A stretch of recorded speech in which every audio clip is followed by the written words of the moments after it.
So Abdul Mujib from Nigeria, he says the hadith of the 70,000 that would enter Jannah without accountability or any type of torment. And the Prophet mentioned ﷺ 4 characteristics.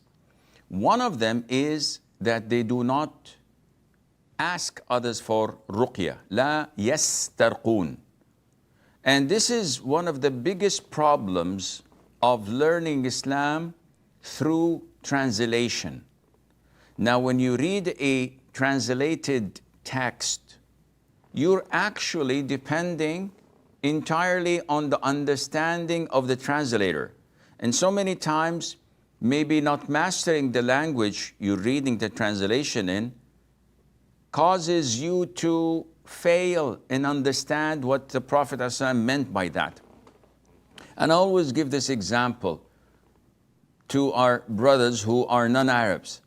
So in an article I read, written by an imam in the US, he was explaining the hadith of 7 martyrs who do not die on the battlefield. One of them, the hadith says, al-mat'un.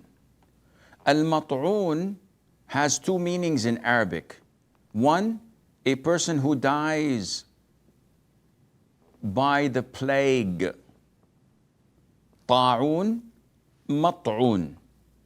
The other meaning is the one who's stabbed with a knife. Mat'un. So this imam took the other meaning, misunderstood what was meant, did not read the other hadiths that explain that the plague itself is a form of martyrdom, and thought that this was referring to being stabbed with a knife.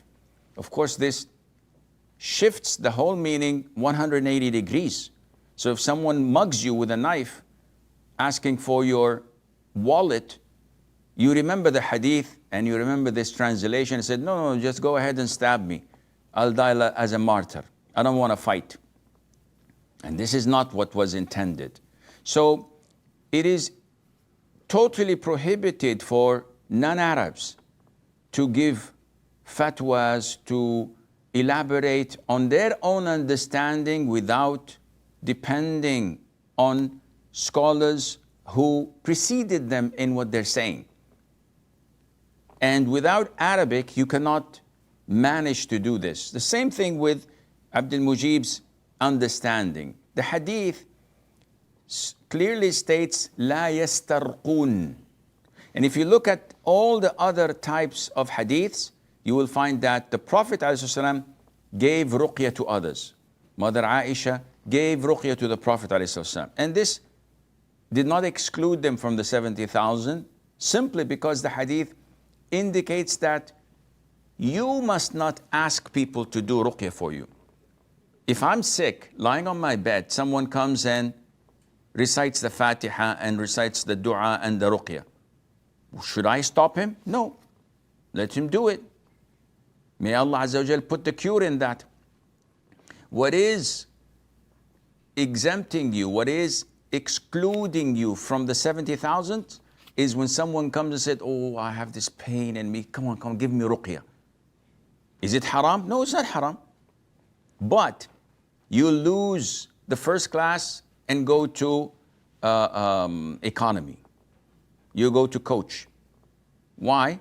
Because you've left the higher level and degree of having tawakkul on Allah Azza wa Jal, and now you're a little bit distracted and asking this brother or this sister to offer you ruqya. This is what will exclude you from the 70,000.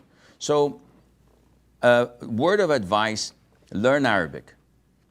And if you don't know Arabic, follow a trusted sheikh, imam, school of thought, an entity that has a good aqeedah, known for their character and moral conduct and religious conduct, and they will lead you, inshallah, to the right path, and Allah knows best. Labib.